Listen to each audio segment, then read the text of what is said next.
I'll be talking about work-life balance and how to manage private practice, our hobby, and the urban lifestyle. So it's very important that to maintain a balance in life, we have a healthy body, we keep it creative, and of course, we have the name, fame game running through. So what would we suggest that we all have each of these hobbies so that we can maintain this lifestyle? And how, coming to the first part of it, is it how easy is it to make money? When we very well know that there are different practices which happen in different cultures or countries. And what options I had was a corporate practice, a private practice, an institutional or a government hospital-based practice, or a combination of each of these.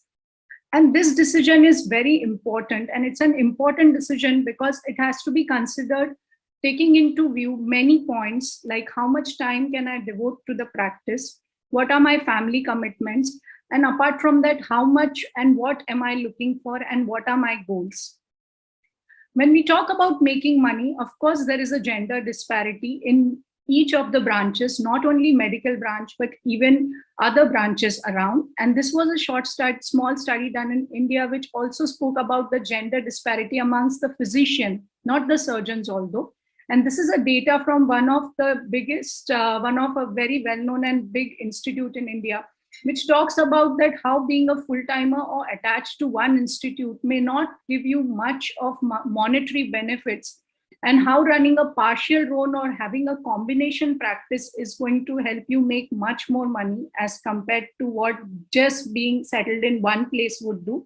Of course, it comes with the cost of extra OPD work, outpatient department working hours. And in that case, how did I manage it? So I currently work at Mumbai, formerly known as Bombay. This is one of the cities very well known in the western part of India and known for its beautiful landscapes and UNESCO heritage. It is also one of the second most densely populated city in the entire world. While it is known for one of the top most richest person in the world, it is also known for the largest slum or the underprivileged society which dwell with us in this city. So how did I manage to go about this city, which was densely populated with all these shortcomings, and how did I manage to ace the practice? So currently I'm working at around 7 hospitals, of which 3 are corporate hospitals, of which 2 are teaching hospitals. I go to 3 private nursing homes, of which 1 is again a teaching place. And it's a privilege to be part of teaching hospitals to impart knowledge to our juniors. Apart from this, I have a clinic of my own and I am attached to a gate lab. And this was not enough in the city of Mumbai that I decided to travel outside Mumbai to serve people around Mumbai. And once a month, I travel to 3 cities around Mumbai, which are in a range of kilometers between 30 to 300. So how did I ace my private practice in the past 10 years? After completing my master's and doing my fellowship programs at different places in India and abroad, I came back and I took one step at a time. I didn't start all the 7 hospitals in one go. It was important to take one step at a time to understand how much I could handle and how much I could deal with. And I added each hospital and each institute one at a time. It is important to plan a travel in a city which is so densely populated and high traffic. So I managed all my practice in a way that I'm not stuck on this side of the road, but rather I'm the lucky one on the opposite side. While the city travels more southbound in the morning and now northbound in the evenings, I chose my practices and hospitals in the exactly opposite direction, which helped me save nearly 1 to 2 hours of traveling every day. Apart from this, it is important that we get organized by using some calendars in our life. A personal calendar which chalks out all the events or all the major family gatherings or other events which are upcoming, which is a personal thing, while a calendar which is attached to the clinic, gate lab, and my personal secretary, which maintains a record of the operative as well as the clinic records, helps to keep a lot of stress at bay and helps to maintain the organization very easily. And what helped more, apart from getting organized, was having a very good team to work with. I've been lucky to have that in the past 2 consecutive years, there has been a female fellow with me for a year for a structured fellowship program. and she is one of the second female fellow with us this year. Apart from this, there have been junior attending and colleagues who have helping me in my day-to-day practice and procedures where I need additional help.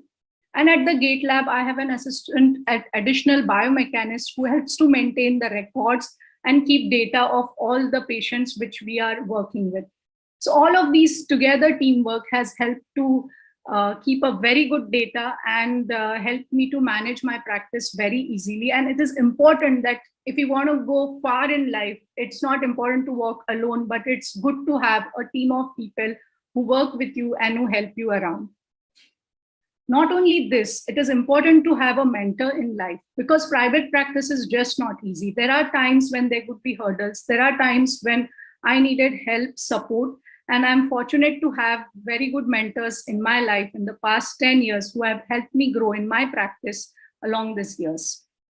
And with all these things, it was very easy to have a very good professional and a steady professional growth with good attachment in the academics, in spite of being in private practice. Many people, they told me that once you leave a institute, it's difficult to remain in the academics. But yes, with all the things which I have mentioned before, it is possible, although it might need some extra effort. And with this, how to maintain a good or how to ace in the practice, one of the other thing is self-branding or self-promotion or advertisement. Each of the country has their own limitations, and considering the Medical Council of India, whatever self-branding or advertisement is allowed, that we can perform through the websites, the TV channels, the YouTube channels, or other social media channels. And that's what I promote, and I also encourage others to do that. And last but not the least, in all of this, when we put all this effort, it is important that as a woman who are not very much focused on their investments, we should be very much thinking about our financial freedom and how to utilize whatever money we have made to multiply for us and use that money whenever we need to take career breaks and also as a support system for retirement. We might not be as active as men as we grow older, and that's what many females have told me. And that's how I think this is one of the most important things which women should look at.